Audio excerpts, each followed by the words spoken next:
BBC Breakfast investigation has found that an increasing number of councils across the UK have decided to ban, phase out or limit the use of controversial weed killer called glyphosate. Now, one manufacturer, Monsanto, faces more than 11,000 lawsuits in the US over claims that its use contributed to cancer.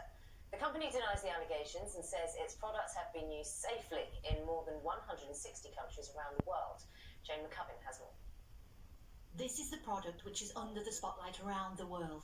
So, Stuart, glyphosate. Glyphosate. You just refuse to use it now? I do, yes. I feel it's unsafe. Stuart has been a groundsman in Inverclyde for 30 years, and for those 30 years, every spring and summer until now, he handled glyphosate weed killer virtually every day. It was the news reports from America that first put this on your radar. It was, yes, and it got me concerned.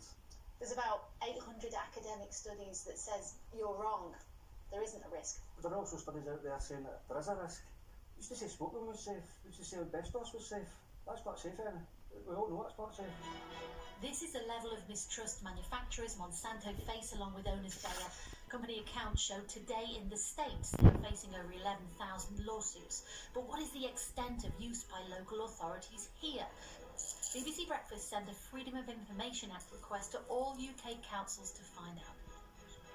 Of the councils which responded to this FOI, 73% told us they use glyphosate, but only 12% use it in schools and less than 6% in children's playgrounds.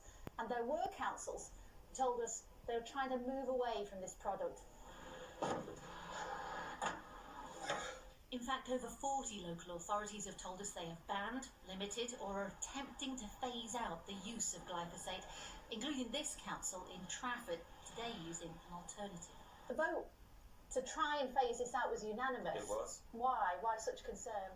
We're concerned about glyphosate and the potential impact on health and about the potential impact on biodiversity. There's a lot of scientific basis for those concerns, and it's appropriate that we look at alternatives. So what about the science? Monsanto told us there's no evidence councils which choose to move away from glyphosate are enhancing safety, with more than 800 studies agreeing it's safe when used as directed. But this paper by the World Health Organization concluded it was probably carcinogenic to humans. But even here in Trafford, they say finding an alternative won't be easy. This is Moss Park allotments, where they're facing an enemy intruder. Japanese knotweed, I believe. The problem for you. Very much so. Just out there. Well, it's not a problem while it's out there, but it will be a problem if it ever gets onto the allotment. This is strong enough to crack through concrete, and it spreads fast. It really is unstoppable apart from using glyphosate. But there are countries like France and Belgium that want to ban it, and there have been studies that do say it's carcinogenic.